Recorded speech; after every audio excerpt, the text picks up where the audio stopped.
ได้ป่ามา101ตอนนี้เขาก็ไปเลือกตัวป่าเนาะซื้อตัวป่ามาเลี้ยงแต่ว่าตัวป่าที่ว่าเขาอยากได้หันมันผัดโบมีอยู่หน้าร้านเพื่อนโบได้โซแต่ว่าอยู่ข้างในพุ่นนะหนองเก้าอันนั้นที่ว่ามีอยู่แล้วนะมันมีอยู่นี่แล้วสิปล่อยป่าลงแต่ว่าหนองไม้เขาสี่โจกหันเมนอยู่เจ๋ปลากำนั้นจากที่ว่าปล่อยป่าลงละมันก็ลอย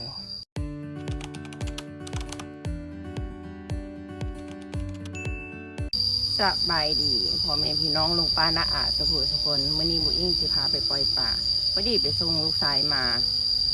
ก็เลยว่าขี่ไปเบิ่งอ่ะนะห้านขายลูกป่านะแล้วก็พอดีได้มา100 กว่าโตจะไปปล่อยใส่หนองหนองน้อยในป่าแล้วก็ซื้อหัวอาหารเพิ่นมานำตัวนี้ถุง1,000 อันนี้ป่ามันโดดเลยนี่ได้ป่ามา101ถ้ามีกับว่าสิเป็นมื้ออื่นพุ่นนะไปซื้อป่าถ่าย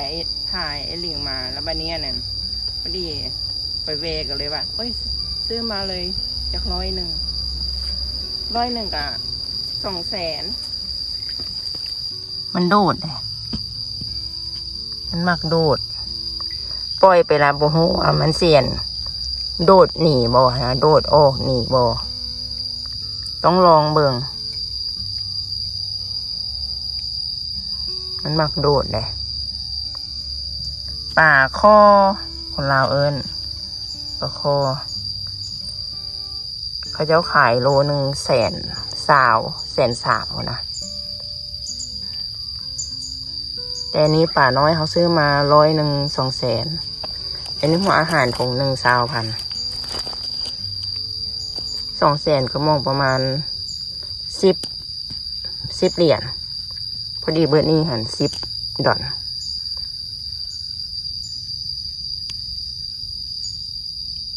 ลูกป่าหลายชนิดเด้มันมีหลายชนิดดอกมันมีป่านินป่าดุกป่าในป่าอีหยังค่ะแหละหลายเขากระบอกนั่น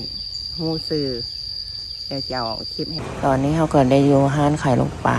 มาเลือกปึงลูกป่ามันก็มีหลายชนิดแต่ว่าอยู่ในโถงนี่มันโบมีปลาคอมีเต้เข้าไปถามเจ้าของห้านเพิ่นว่ามีลูกปลาคอน้อยโบแล้วเพิ่นก็ว่ามีเพราะว่าเพิ่นเลี้ยงอยู่ในแทงทางในพอดีบอกว่าหลายแนวเลยหลายสายพันธุ์เลือกไปเลือกมากลับไปได้ป่าโคเนาะคิดจังไหนว่าอยากเลี้ยงป่าโค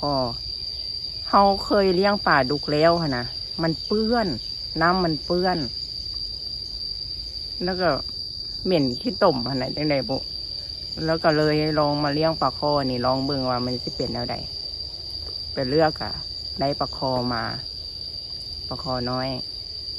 อยู่บอนโซหันเขาเจ้าจะบ่ได้เอาปลาคอโซแต่ว่าเนี่ยมันจะมีอยู่ในแองอยู่ในห้านของเขาเจ้านะเข้าไปถามเอามีปลาคอน้อยบออย่างไรก็เห็น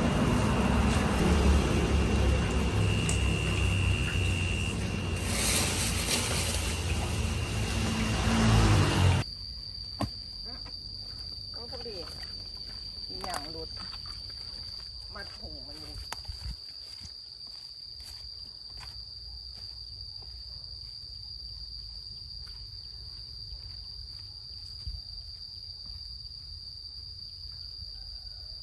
เขาต้องอันนั้นลองเฮียนหูแต่หนองน้อยนะญาติแต่ว่ามันเต้นออกเลยเวลาฝนตกนะมันมักเต้นออกมันมักเต้นหนีนี่ก็บอกหูดอกก็ต้องลองเบิ่งถ้าน้องบ่ลองก็บอกหูลองผิดลองถูกแปรแล้วแน่บ่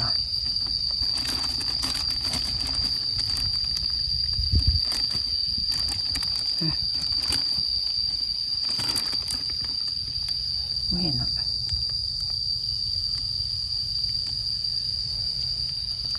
อย่างมันใส่ปล่อยใส่นี่นี่น้องนี่กับโบทันมีอีกอย่างว่า แผนหันว่าเสียนเฮ็ดอันนั้นความคิดหันว่าเสียน่ะอ้อมนี่อ้อมปากหนองเลยแล้วนั่นสีเลี้ยงกบอันใส่ทางเทิงอันทางลุ่มกับเลี้ยงป่านี่เจ้นะสีอ้อมตะนางวันนี้แหละแล้วทางเทิงนี่ก็เลี้ยงกบเจ้ากบอันไม่ออดหันมาปล่อยใส่จาก100-200ตัว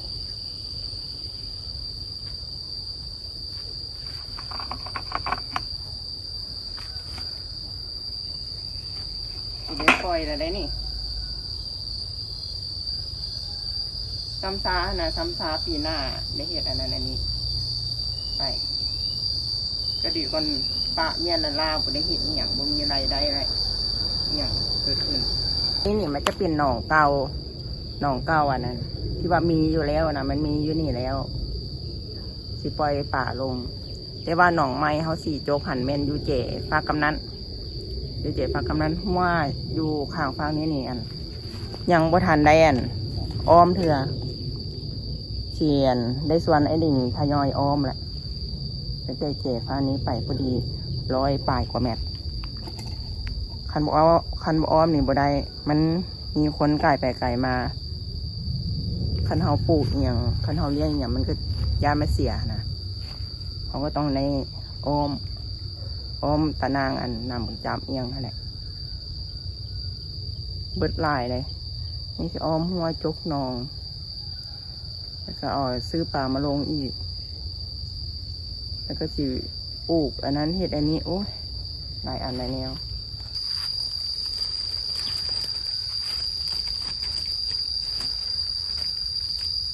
อันเจ้าของห้านขายปลาเขาจะว่าปล่อยลงรถปล่อยลงเลยแหละ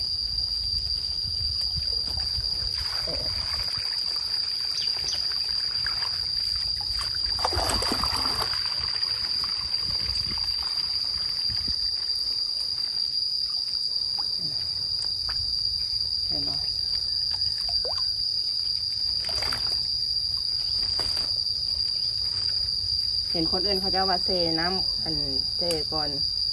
จะว่าเราว่าปล่อยลงเลยหลังจากที่ว่าปล่อยป่าลงละนี่มันก็ลอยเดี๋ยว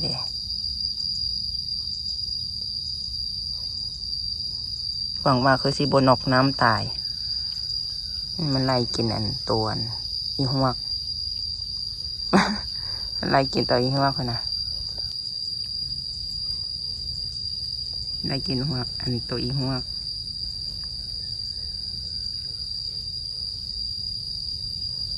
หวังว่าคือสิโบตายเด้อรอดเด้อทดลองก่อน100 ตัวกันว่ามันรอดแล้วก็เอามาเพิ่มซะอีกจากได้เท่าไดฮอดบ่300-400หนองน้อยนึงนี่ปลาหางลงยงความได้หันเดี๋ยวสิเกลือปากก่อนพระเจ้าวันถามพระเจ้าว่านั่นต้องเกลือเนาะได้เกลือเต้าเล้งว่าหารหันพันเลี้ยงไซโบอันนั้นซีเมนต์โบปูนอย่างนะแม่นให้เอาวันว่าหารนี่ไปเซน้ำก่อนไปมาก่อนให้มันอ่อนแล้ววันนี้เขาว่าเขาเลี้ยงไซอันนั้นหนองเลยนะแต่ว่าบ้านลงรถประมาณเครื่องขีดนี่ก็ได้คันว่ามันอิ่มแล้วมันก็ฟูขึ้นคันมันฟูขึ้นแสดงว่ามันอิ่มแล้วเย่นะจะกะเอาหน่อยนึงคันเฮาบ้านลงอันหนองเลยนี่มันก็จะเปื่อยดิอันนี้หัวอาหาร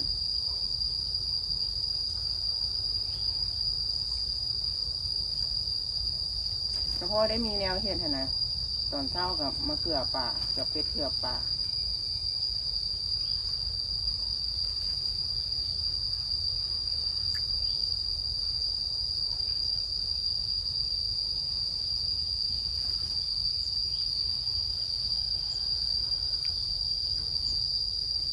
ลองมึงนี่มันก็คือมัน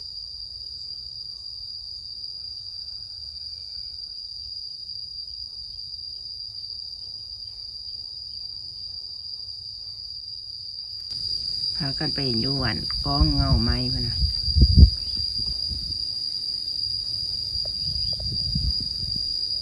น้ำธรรมชาติเนี่ย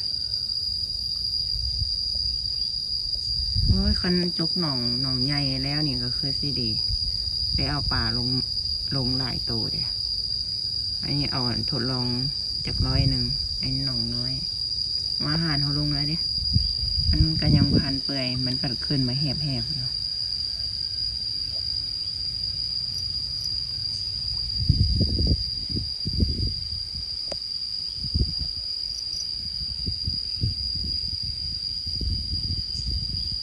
หัวอาหารปลาดุก1ก็จะว่าถุง20,000ก็เลยว่าซื้ออยู่ห้านขายลูกปลาหันเลยยังว่ามันเป็นแนวใดแต่ว่าอยู่ห้านเกษตรอยู่อีอย่างหันขันยาวกันมีขาย1/2 ขีดเท่าละ1/2 ขีดวานลงเลย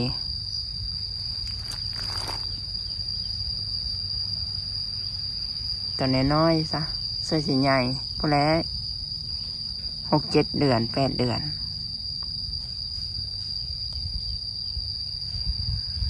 ลูกแคมนาแอบอีว่าสีถมเด้ตัวนี้แต่ว่าโอ้ยซื้อป่ามาเลี้ยงซะก่อนปีหน้าจึงถม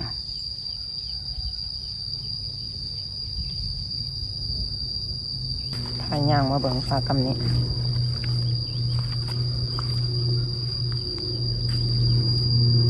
ฟ้ากำนี้มันกลับมาอยู่เนาะนี่อยู่นี่ต้องได้ซื้อเพิ่มนั่นแหละมันคือวันหน่อยๆ100 เดียวคันอีก2-3 มื้อมันรอดหรือว่าจังใดนี่สิไปซื้อมาเพิ่มอีกจากซื้อละ200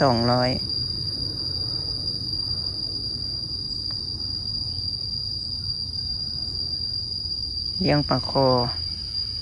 คนอื่นเขาเลี้ยงปลานิลปลาดุกบ่อิงเลี้ยงปลาคอ ปลาคอคนไทยเขาจะเอิ้นอย่างว่าปลาซ่อนเลี้ยงปลาซ่อนจ้านี่โอ้ยสบายหูสบายตามีปลาเด้มันลอยเล่น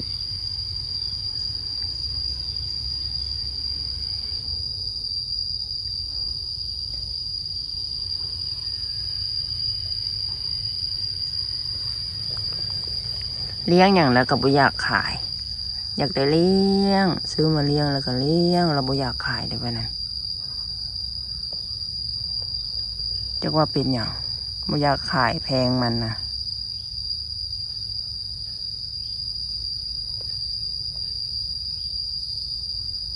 ปลาหางนกยุงก็หลายเติบคิดว่ามันตายกันเบิดน่ะรอดเสียเนาะเต็มอยู่อ่างเอามาปล่อยหน่อยเดียวมันไล่กินตรงหัวเจ้าในหัวกระดับเลยอยู่นี่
ไปแล้ว